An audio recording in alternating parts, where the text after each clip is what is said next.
ওই ওপরওয়ালারে যদি পাইতাম না, তাহলে জিজ্ঞেস করতাম, মানুষ বানাইছো ঠিক আছে, মেয়ে মানুষ কেন বানাইছো? হ্যাঁ, মেয়ে মানুষ বানানোর কি দরকার ছিল?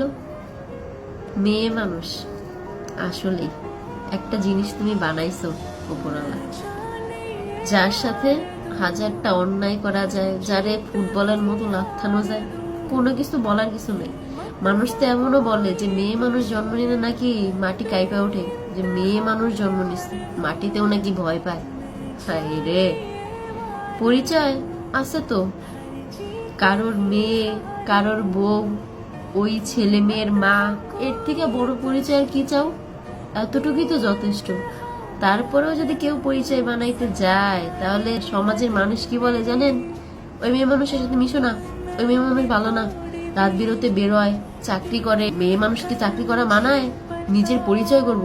মেয়ে মানুষের পরিচয় তো একটাই, হে হইলো কারো বউ, কারো মা। এর থেকে বড় পরিচয় মেয়ে মানুষের রইতে পারে? বিয়ের পরে বাবার বাড়িতে যাবেন, তারপরেও কি হবে জানেন? শ্বশুর শাশুড়ি জামাইয়ের অনুমতি লাগবে। যদি তারা অনুমতি দেয় তাহলে যাইতে পারবেন, না হলে যাইতে পারবেন না। তারপরে ধরেন কান্না করবেন, পারবেন কান্না করবেন, তাতে কোনো সমস্যা নাই।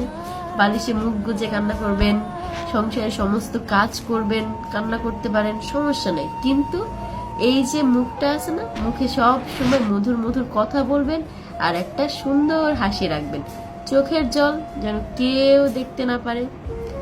নিরিবিলি যে কান্না করবেন সেই সুযোগটাও নাই। এতটাই মেয়ে মানুষকে ভালোবাসে ভগবান যে নিরিবিলি কান্না করার মতো সুযোগটাও সে দেয় নাই।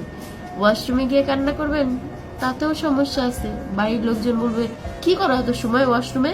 বাড়ির কাম কাজ ফালাই ওয়াশরুমে গিয়ে বসে থাকো।